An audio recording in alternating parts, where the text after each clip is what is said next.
قالت لي جوزي اول ما بيدخل من باب الشقه بيزعق للولاد على الفاضيه والمليانه، بيتلكك على اي حاجه عشان يتخانق معايا، اوقات كتيره بيضربهم على حاجات ما تستاهلش.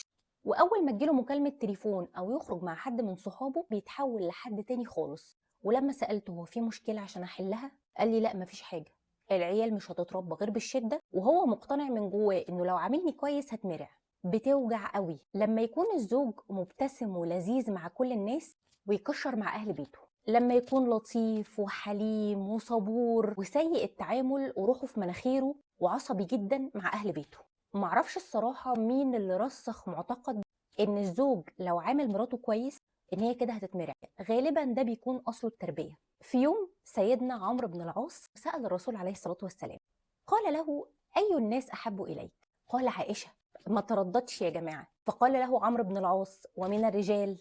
قال رسول الله صلى الله عليه وسلم ابوها. يعني حتى ما قالش اسم سيدنا ابو بكر الصديق، نسبه لحبيبته. القرآن لم يذكر الحب بين المتجوزين، مع ان الحب ذكر في القرآن، يعني في قوله تعالى ان الله يحب المتطهرين، ولكن في سورة النساء قال تعالى وعاشروهن بالمعروف.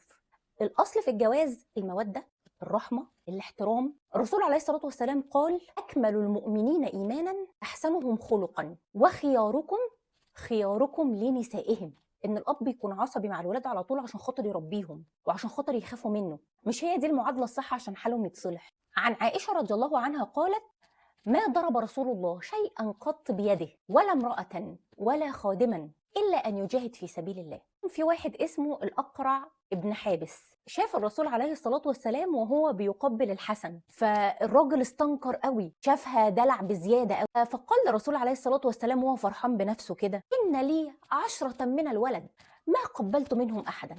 فالرسول عليه الصلاة والسلام قال له من لا يرحم لا يرحم.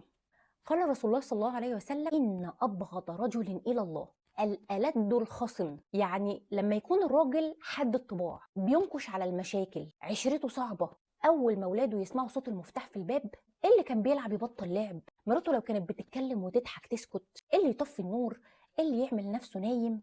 وعلى العكس في أب تاني أول ما ولاده يسمعوا صوته بس خلاص هيفتح الباب يجروا عليه. عارفه ان انتوا هتقولوا الاب بيكون مضغوط، ربنا يكون في عون الجميع. رغم انشغال الرسول عليه الصلاه والسلام بالدعوه وبالفتوحات والغزوات، ما سئلت السيده عائشه ما كان النبي يصنع في بيته، قالت كان يكون في مهنه اهله. كتير قوي من الاباء بيزعلوا ان ولادهم شايفينهم مجرد مكنه ATM، هم مش شايفين الا الدور ده بس منك.